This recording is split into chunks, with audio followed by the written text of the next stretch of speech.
usapan, pero since topic natin sina Spokes Harry Roque at sina Miss Maharlika, pati itong mga nasa dahig. Mga kababayan, nagwawala daw si Liza Tanas, tama ba? Nagwawala. Gustong-gusto raw magkaroon ng appointment. I think nag-vlog si Miss Maharlika patungkol dyan, ano, na nananaginip daw siya, na nagwawala si Liza Tanas. Yeah. Pero feeling ko, ano lang yun eh, sinasabi lang ni Miss Maharlika na naginip siya na ganun, pero baka yun talaga yung nangyayari. Okay? So maybe pakinggan natin si Miss Maharlika, mga kababayan, and then pakinggan din natin si Spokes Harry Roque kasi hindi natin na-elaborate kahapon tong nabanggit niya sa vlog niya, no? Which is which? Unahin muna natin si Spokes Harry Roque siguro, mga kababayan. Alright, let's listen. Ay, ano ba yan? Nasaan? Okay. So akala siguro ni Marcos Jr., palibasa, hindi naman involved ang Amerika sa pag-kidnap kay Tatay Digong at pagpapadala sa ICC, hindi makaka-apekto dun sa kanyang sipsep kay Trump yung gawain niyang pangingidnap kay Tatay Digong dito nga sa ICC sa dahig. Dapat naisip niya na kung ang mga Amerikano at hindi lang si Trump ay magkakaroon ng batas na lulusubin ang dahig kapag merong Amerikanong linitis, siguro naman dapat naisip niya na kapag siya nakipagtulungan sa ICC, hindi rin siya makakasipsip kay Trump. At ngayon, yan ang nangyayari. Kahit anong higop sa puwet ni Trump ng ating ambassador na si Babes Romualdez sa Amerika na makipagkita sana si President Trump kay Junior sa Pilipinas o di naman kaya sa Amerika, hindi nagtagumpay. Kanina lang, narinig ko yung broadcast ni Maharlika. Alam niyo naman si Maharlika, maraming puting ahas yan. Hindi nagkakamali yan. Abay, nagwawala na naman ang Liza Marcos dahil hindi nga nakakuha ng appointment. Paano ka makakakuha ng appointment?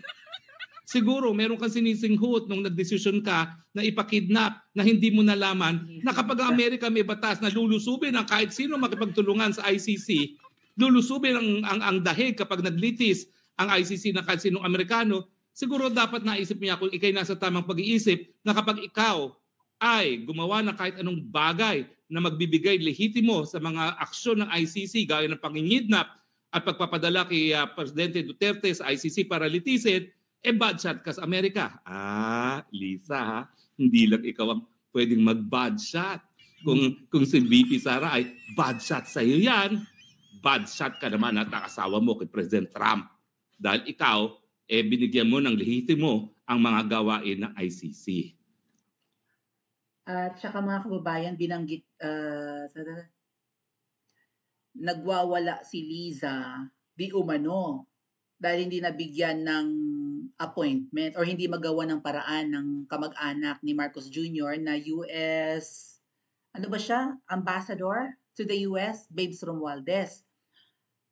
Hindi pa rin magawa ng paraan na magkaroon ng meeting.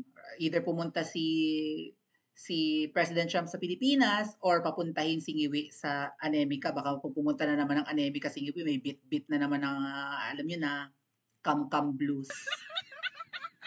And nga pala mga kababayan, parang nag-release ng statement ang Trump administration na pinababatikos ng US sa kanilang mga allies, mga allied nations nila, ang ICC. Tama? May ganyang balita. Kahapon yata. Pinababatikos ng US ang ICC sa kanilang mga kaibigang bansa. Paano ngayon babatikusin ng Marcos administration ng ICC? Lagot ka, Liza Tanas, kung ikaw ang presidente ng Pilipinas. Kasi sabi ng hipag mo, ang namumuno sa Pilipinas ay Araneta at Romualdez. Hindi Marcos. So ano ang ginagawa ng asawa ni Liza Tanas? Puppet? Pakinggan nga natin mga kababayan yung vlog ni Miss Maharlika, yung patungkol daw sa panaginip niya. Medyo related dito sa sinabi ni Spokes na naginip daw. Baka naman sinasabi ni Miss Maharlika na naginip siya. Pero ang totoo ay may nagchika sa kanyang puting ahas or something. Okay, let's listen. Walang sumbatan, madama. Baka matapos mo kami makainin. Sumbatan mo kami sa social media. Kawawa naman kami ni Spokes. Hinahantik na nga kami ng mga bangag. Sinusumbatan pa kami. Anyway. So, nanaginip ako. Di ba? Palaga, nanaginip ako kagabi. Okay? Kasi ang sarap ng tulog ko. Na nagwala na naman si Lisa Tanas. Bakit siya nagwala?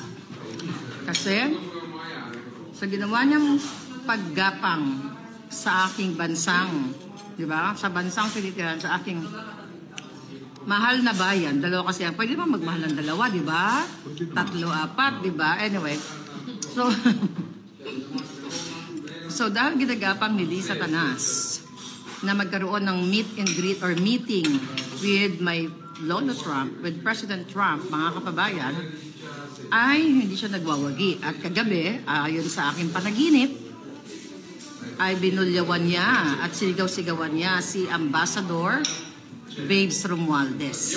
Bakit pumapasok sa panaginip ko yung mga yon? So anyway, dapat Smokes, i-confirm mo yung panaginip ko. Baka may makonfirmahan ka. Anyway, binulyaw-bulyawan niya dahil hindi makakuha ng appointment si Babes para kay Bangag, para kay Marcos Jr., para i-invite si Marcos Jr. sa Amerika or i-invite nila si Lolo Trump sa Pilipinas. So, ayon sa aking panaginip, nag-hire si Lisa Tanas ng mga law firms sa Florida para gapangin ang Trump administration, para i-optics niya, ipakita niya na the President Trump ang Bangag ay ganyan, sanggang dikit. Alright. So, ang siste, dahil recently ay based dun sa visa na executive order ni President Trump na i-sanction yung mga like yung prosecutor and the 4 justices ng folks sa ICC ay talaga namang sinanction na sila ng tuloy-tuloy. Yan ang pinag-usapan natin kanina. So, ang nakalagay dun sa panaginip ko na hindi makikipag-usap si President Trump kay Bangag sa kadahilanang kapag siya ay nakipag-meet and greet or in-invite Pilipinas man or Amerika, ay ang magiging impact nun sa taong bayan ay umaayon si President Trump sa ginagawa ni Bangag na ginawa niyang pangidnap kay Pangulong Duterte. Actually, meron pala akong dahil lang pala I have something to wear. Right here, kasi maingay pala.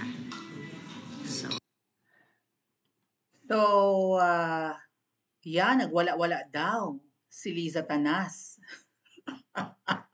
At nabulyawan pa si Babes. Lalaki yung Babes, mga kababayan, na puti na yung hair. Pinsan yata din ng Marcos Jr., ambassador to the US. And kung nag-hire siya ng mga law firms from Florida, millions ang gastos dyan. And in dollars, pero syempre chicken feed sa kanila yan, mga kababayan, sa dami ng nakamukam. Kasi di ba kadali naman pong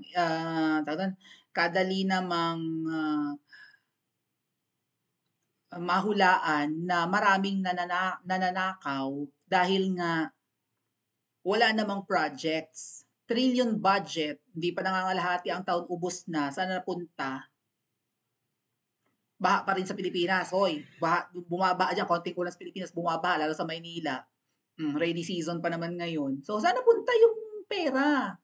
Magsosona na naman yung iwi. Anong ipagmamalaki niya? Mambubudol na naman. Sabihin niya may 5,500, baka 10,000 na yung flood control projects niya na.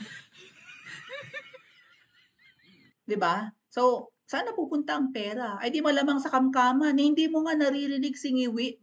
Mga kababayan, may nababalitaan ba kayo na tinutugis ni Ngiwi ang mga kurakot sa Pilipinas? Parang wala, di ba? Parang pinababayaan ang corruption. Pati ang pagbaha ng droga. Ang tinutugis, mga vloggers. Kesyo banta daw tayo sa kasarinlan ng Pilipinas dahil funded daw kami ng China. Ini-indoctrinate ng Bangag administration at ng mga politiko diyan sa Pilipinas, pati ng mga appointees nila, even yung sinagibo, kung sino-sino pa.